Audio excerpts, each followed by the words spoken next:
Bismillahirrahmanirrahim. Assalamualaikum warahmatullahi wabarakatuh.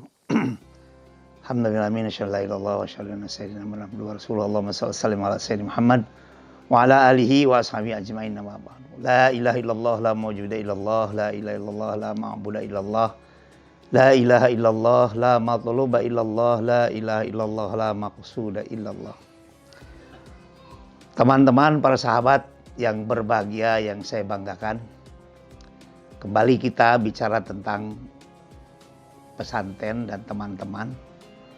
Waktu di Manonjaya, satu alma mater itu kalau tidak salah sekitar 85 orang. 85 orang dari berbagai disiplin ilmu. Kemudian sekarang itu tinggal 24 orang. Dulu kita bareng dengan almarhum Kang Ade Effendi, almarhum. Kemudian itu si jago masak tuh Kang Ade Effendi. Jagonya sambal tasniah. Subhanallah. Liwat sampai sambal tasniah.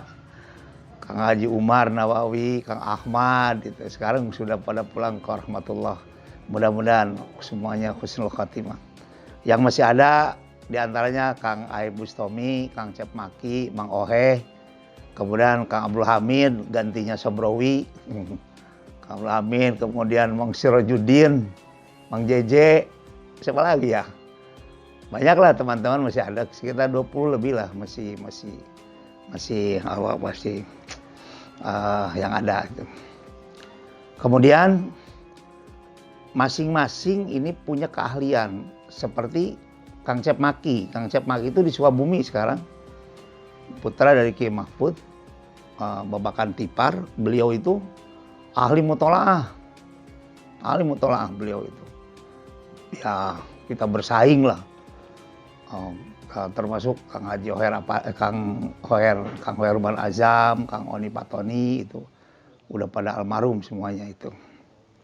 Subhanallah.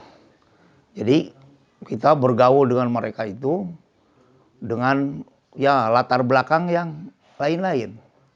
Tapi visinya sama semuanya. Li'la'i kalimatillah. Teman-teman yang berbahagia, di Manonjaya itu dari mulai kita masuk pesantren sudah dilatih untuk berdiskusi. Ya, bahsul masail itu sudah dilatih. Latihan pidato, kemudian latihan diskusi. Kalau diskusi luar biasa tuh diskusi itu. Kalau di pondok kan diskusi itu bukan masalahnya benar atau salah, menang atau enggak gitu. Jadi sekalipun salah, bertahan aja di salah. Yang penting menang gitu. Ini luar biasa itu. Ya itu, dan almarhum nggak pernah ikut campur dalam diskusi itu, biarin aja. Jadi si anak itu sama Waajengan itu diberikan kebebasan si murid itu untuk mengembangkan IQ-nya. Tidak pernah dibatasi beliau itu. Nggak pernah. Yang harus sama itu prinsip. Prinsipnya harus sama. Tapi yang lain nggak pernah dibatasi. Silakan. Istilah kata mah mau beda asal nggak gila, mana mah asal lokal. Pokoknya berbeda silakan.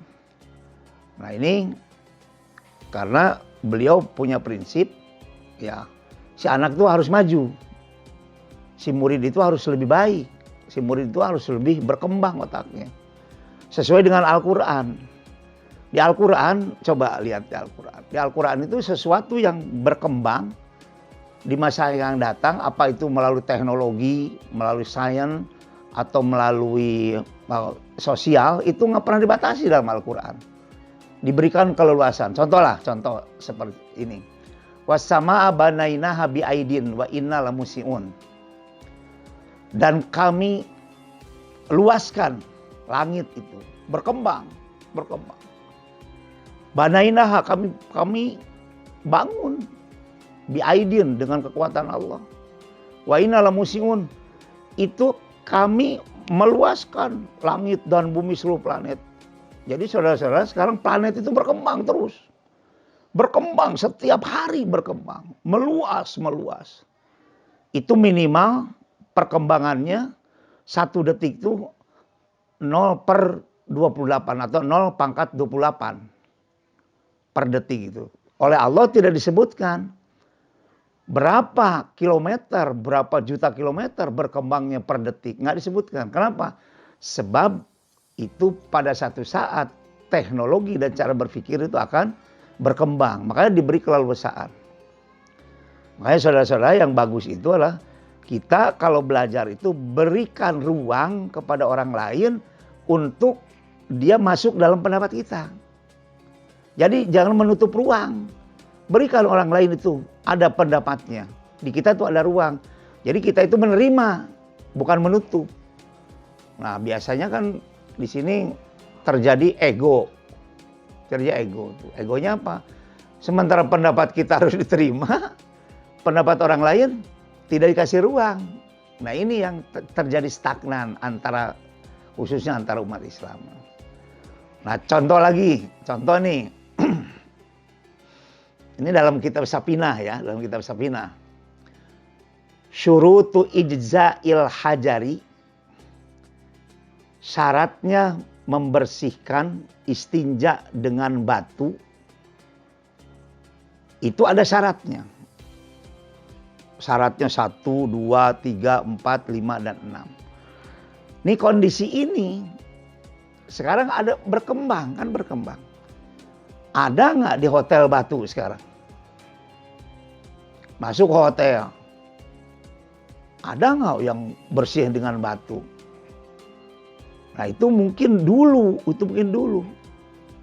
Nah, sekarang apa? Dengan tisu.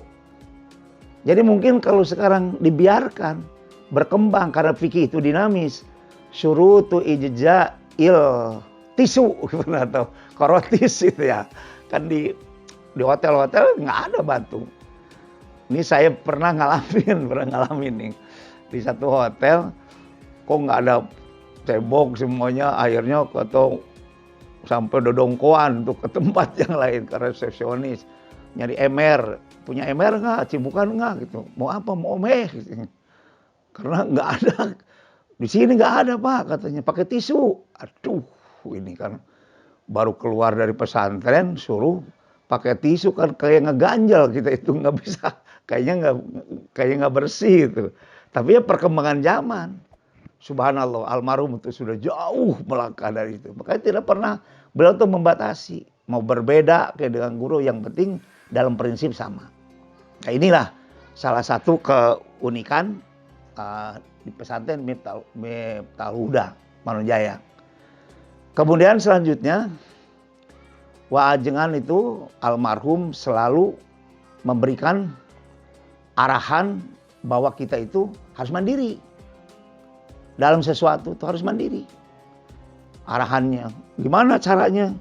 Harus mandiri. Nah, ini beliau mengartikan fakku rokobah. Fakku rokobah itu membebaskan belenggu perbudakan.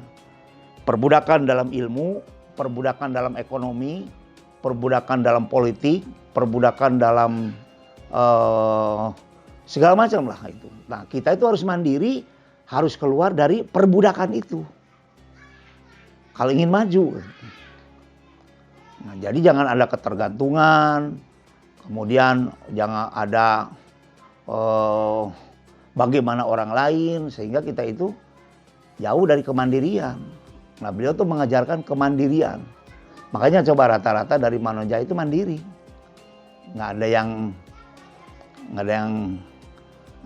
ngekor lah gitu. Tapi ada ya 1-2 mungkin ya. 1-2 mah ada yang ngekor. Terutama ngekor dalam politik kali ya.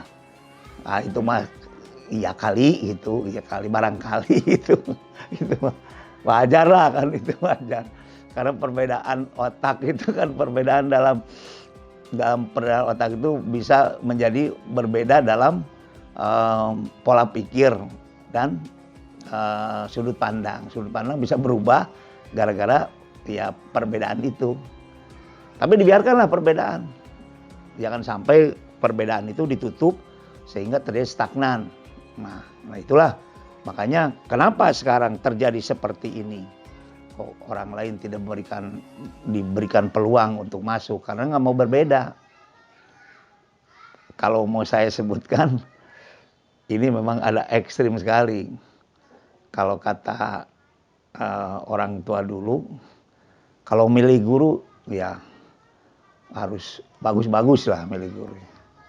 Saya kira itulah yang paling mendasar di Wajengan Manonjaya. Mudah-mudahan kita dapat minimal maunah, lebih jauhnya karomah dari beliau, sehingga kita ilmu kita manfaat dan diberi kebahagiaan lahir batin oleh Allah Subhanahu wa taala. Sementara sampai di situ dulu. Teman-teman yang saya hormati dan saya banggakan. Sekian, wassalamualaikum warahmatullahi wabarakatuh.